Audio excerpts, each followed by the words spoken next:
Hai, selamat datang di kelas Sejarah Indonesia. Kalian di sini bakal belajar tentang sejarah Indonesia materi ajar kelas 11. Selamat belajar. Materi kali ini adalah kedatangan bangsa barat ke Indonesia. Nah, tujuan dari pembelajaran kali ini adalah kalian tuh diharapkan mampu menjelaskan proses kedatangan bangsa barat ke Indonesia dan menuangkannya dalam laporan tertulis. Nah, untuk materinya nih di sini tuh sejarah tuh membuktikan gitu ya kalau bangsa yang besar dan maju tidak hanya karena memiliki sumber daya alam yang melimpah, tapi ketika bangsa itu mampu mengatasi tantangan atau hambatan dan meresponnya dengan solusi yang tepat. Nah, pada permulaan awal abad pertengahan, nih, orang-orang Eropa sudah mengenal hasil bumi dari dunia timur, terutama rempah-rempah dari Indonesia. Nah, dengan jatuhnya Konstantinopel ke tangan Turki Utsmani tahun 1453 yang mengakibatkan hubungan perdagangan antara Eropa dan Asia Barat atau Timur Tengah sekarang terputus. Nah, hal ini mendorong orang-orang Eropa mencari jalan sendiri nih ke dunia timur untuk mendapatkan rempah-rempah yang sangat mereka butuhkan saat itu. Nah, melalui penjelajahan samudra, akhirnya bangsa-bangsa barat ini berhasil mencapai Indonesia. Nah, kedatangan bangsa-bangsa barat ini pada mulanya lewat kongsi dagang gitu. Kongsi-kongsi perdagangan tersebut berusaha untuk menguasai perdagangan rempah-rempah di Indonesia melalui praktik monopoli. Nah, pertama, bangsa yang masuk ke Indonesia adalah bangsa Portugis. Nah, bangsa Portugis ini mulai sampai di Indonesia tuh tahun 1512 di bawah pimpinan De Abre. Nah, Portugis diterima baik oleh Sultan Ternate yang pada waktu itu tuh sedang bermusuhan dengan Tidore. Nah, selain mengadakan monopoli perdagangan, di Maluku, Portugis juga aktif menyebarkan agama Kristen Katolik dengan tokohnya yang terkenal ialah Franciscus Xaverius. Nah, selain di Maluku, Portugis ini juga sampai ke Pajajaran. Nah, di Pajajaran juga dia menyebarkan agamanya, juga monopoli perdagangan rempah-rempahnya. Nah, pada saat Portugis sampai di Pajajaran dan melakukan kongsi dagang serta monopoli dagang itu, sempat terjadi perjanjian Sunda Kelapa pada tahun 1522 nih antara Portugis dan Pajajaran. Isinya seperti ini. Yang adalah Portugis diizinkan mendirikan benteng di Sunda Kelapa. Kemudian yang B, Pajajaran itu akan menerima barang-barang yang dibutuhkan dari Portugis termasuk senjata. Kemudian yang terakhir ada Portugis akan memperoleh lada dari Pajajaran menurut kebutuhannya. Nah, awal tahun 1527 Portugis datang lagi nih ke Pajajaran untuk merealisasi perjanjian Sunda Kelapa. Nah, namun disambut dengan pertempuran oleh pasukan Demak di bawah pimpinan Fathaillah. Pertempuran berakhir dengan kemenangan di pihak pasukan Demak. Sejak itu, Sunda Kelapa namanya diganti dengan Jayakarta atau Jakarta yang artinya jaya itu menang. Nah, kemudian ada masuknya bangsa Spanyol ke Indonesia. Nah, Spanyol ini adalah bangsa yang datang kedua ke Indonesia. Nah, Spanyol ini dipimpin oleh Magellan pada tanggal 7 April 1521. Nah, ini dia datang ke Pulau Cebu. Rombongan Magellan diterima baik oleh Raja Cebu sebab pada waktu itu Cebu sedang bermusuhan dengan Macan ya itu ditulisnya. Persekutuan Cebu ini harus dibayar mahal Spanyol sebab dalam peperangan ini Magellan terbunuh. Nah, dengan meninggalnya Magellan ini, ekspedisi bangsa Spanyol di bawah pimpinan Sebastian Elcano melanjutkan usahanya untuk menemukan daerah asal rempah-rempah.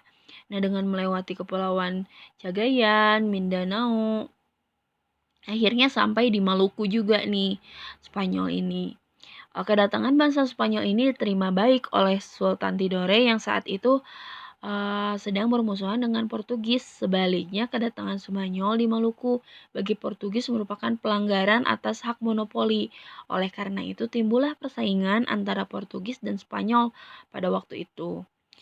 Nah, ada perjanjian Saragossa pada kedatangan Spanyol pada tahun 1529 yang isinya seperti ini. Yang pertama adalah Spanyol harus meninggalkan Maluku dan memusatkan kegiatannya di Filipina saja. Kemudian Portugis tetap melakukan aktivitas perdagangan di Maluku. Nah, barulah setelah Portugis dan Spanyol masuk, akhirnya bangsa Belanda sampai juga di Indonesia. Nah, pada bulan April 1595, Belanda memulai pelayaran menuju Nusantara dengan 4 buah kapal di bawah pimpinan Cornelis de Houtman. Nah, pelayaran menuju ke timur, Belanda menempuh rute pantai barat Afrika Tanjung, kemudian Samudra Hindia, Selat Sunda, Banten. Pada saat itu, Banten berada di bawah pemerintahan Maulana Muhammad. Kedatangan rombongan Cornelis de Houtman ini pada mulanya diterima baik oleh masyarakat Banten, juga diizinkan untuk berdagang di Banten. Namun, karena sikap yang kurang baik dari pihak Belanda ini, kemudian Belanda diusir dari Banten gitu. Nah, selanjutnya orang Belanda ini meneruskan perjalanan ke timur, akhirnya sampai juga si Belanda ini di Bali. Nah, rombongan kedua dari negeri Belanda ini di bawah pimpinan Jacob van Eyck dan Van Warwick dengan 8 buah kapalnya tiba di Banten pada bulan November 1598. Nah, pada saat itu keadaan Banten tuh sedang memburuk dengan Portugis sehingga kedatangan bangsa Belanda waktu itu diterima dengan baik, tidak seperti yang pertemuan pada awal ketemu itu sama Belanda. Nah, sikap Belanda sendiri juga sangat hati-hati karena waktu itu sudah belajar dari pengalaman. Nah, Belanda tuh makin pandai mengambil hati para penguasa Banten sehingga 3 buah kapal mereka penuh dengan muatan rempah-rempah seperti lada dan dikirim ke negeri Belanda. Sedangkan 5 buah kapal mereka yang lain menuju Maluku. Nah, keberhasilan rombongan Van Eyck ini mendorong orang-orang Belanda yang lain buat datang ke Indonesia. Akibatnya terjadi persaingan di antara pedagang-pedagang Belanda sendiri. Setiap kongsi bersaing secara ketat. Di samping itu juga mereka harus menghadapi persaingan dengan Portugis, Spanyol, juga Inggris. Nah, ini titik bakal terjadinya Belanda membuat VOC atau Perserikatan Dagang Hindia Timur. Nah, VOC ini membuka kantor dagangnya yang pertama kali di Ambon pada tahun 1602 yang pernah kita bahas di pertemuan sebelumnya. Kita masuk ke bangsa Inggris yang datang ke Indonesia. Nah, kenapa sih Inggris bisa nyampe gitu ya di Indonesia? Nah, awal mulanya tuh Inggris datang ke Nusantara itu karena awalnya berlayar dari India. Nah, pada abad 18 tuh sudah banyak para pedagang Inggris yang berdagang sampai ke Indonesia, bahkan sejak Belanda masih berkuasa di Indonesia. Inggris bahkan sempat mengancam monopoli perdagangan yang dilakukan Belanda dengan perusahaan dagangnya yaitu VOC. Nah, pada akhirnya tahun 1602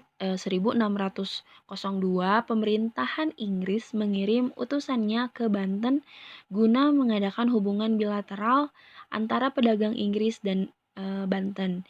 Nah, hasil dari pertemuan ini adalah diberikannya izin oleh Sultan Banten untuk Inggris mendirikan kantor dagang di Banten. Nah, selain itu, Inggris juga membangun kantor dagang di Jakarta yang dulu Jayakarta hingga abad 1600. Inggris telah mendirikan banyak kantor dagang di daerah Indonesia seperti Goa, di Makassar, juga di Aceh. Nah, tetapi dengan sikapnya yang sombong dan otoriter, masyarakat Indonesia tidak menyukai pedagang-pedagang Inggris. Periode masuknya bangsa Eropa ke Indonesia adalah bisa dilihat dari gambar berikut. Nah, di sini nih ada bangsa Portugis dimulai tahun 1511 yang dipimpin oleh Alfonso de Albuquerque yang tujuannya adalah Malaka. Terus lanjut lagi ke tahun 1512 masih sama ke Maluku. Kemudian bangsa Spanyol tahun 1521 yaitu oleh Sebastian del Cano dipimpinnya ini menuju Maluku. Kemudian bangsa Belanda tahun 1596 oleh Cornelis de Houtman ke Banten yang awalnya itu ditolak tapi akhirnya bisa ditaklukkan oleh Jacob van Eyck pada 2 tahun setelahnya yaitu 1598 masih ke Banten juga. Nah, pada akhirnya bangsa Inggris hampir 100 tahun dari bangsa Portugis datang ke Indonesia itu bisa masuk ke Indonesia di bawah pimpinan Sir James Lancaster ke Banten juga. Nah, seperti itu timeline dari kedatangan bangsa barat ke Indonesia, mendirikan banyak kantor dagang di Indonesia, kongsi dagang, kemudian monopoli perdagangan, sehingga menimbulkan penjajahan nanti kaitannya dengan imperialisme, kolonialisme, seperti itu. Untuk materi kali ini dicukupkan sekian. Nah, bisa disimpulkan kan pembelajaran hari ini seperti apa? Nah, apabila ada yang mau ditanyakan, boleh tanyakan di kolom komentar. Terima kasih atas perhatiannya. Mohon dukungannya dengan subscribe dan like videonya. Sekian, Assalamualaikum.